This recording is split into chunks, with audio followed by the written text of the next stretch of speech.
Famous golden diamonds എന്നും എപ്പോഴും നിങ്ങൾക്കൊപ്പം.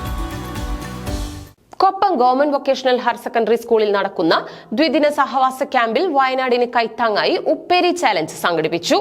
സംസ്ഥാനത്തെ മുഴുവൻ NSS യൂണിറ്റുകളും ചേർന്ന് വയനാട്ടിൽ 150 വീടുകൾ നിർമ്മിച്ചു നൽകുന്നുണ്ട്.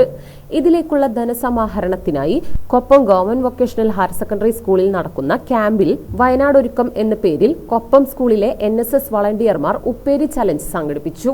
300 ഗ്രാം ശർക്കര ഉപ്പേരി പാക്കറ്റുകളിലാക്കി വളണ്ടിയർമാർ വീടുകൾ തോറും കയറിയിറങ്ങി വിൽപ്പന നടത്തിയാണ് പണം കണ്ടെത്തുന്നത്. കൊപ്പം ഗ്രാമപഞ്ചായത്ത് അംഗം പുണ്യ സതീഷ് പദ്ധതി ഉദ്ഘാടനം ചെയ്തു. PTA president Vinod Kumar, SMC chairman Muhammad Sajid, VHSE principal T Shaji, NSS programme officer Ratheesh K എന്നിവർ പങ്കെടുത്ത് സംസാരിച്ചു. കൊപ്പം വയനാടിനൊപ്പം എന്ന പേരിൽ നടക്കുന്ന ഉപ്പേരി ചലഞ്ചിന് വലിയ സ്വീകാര്യതയാണ് ലഭിക്കുന്നത്. വയനാട്ടിലെ ദുരന്തത്തിൽ ഏർപ്പെട്ടവരെ സഹായിക്കാൻ വേണ്ടിയിട്ട് NSS യൂണിറ്റ് 150 വീടുകൾ വെച്ചു കൊടുക്കാൻ ഒരു തീരുമാനം എടുത്തിരുന്നു. അതുമായി ബന്ധപ്പെട്ട് കൊപ്പം വൊക്കേഷണൽ ഹയർ സെക്കൻഡറി സ്കൂളിലെ വിദ്യാർത്ഥികൾ ഉപ്പേരി ചലഞ്ച് എന്നൊരു പദ്ധതി മുന്നോട്ട് വെച്ചിട്ടുണ്ട്. ആ പദ്ധതിയിൽ നിന്ന് ലഭിക്കുന്ന ലാഭത്തുക ഈ വയനാട്ടിലെ സഹായിക്കുന്നതിന് വേണ്ടി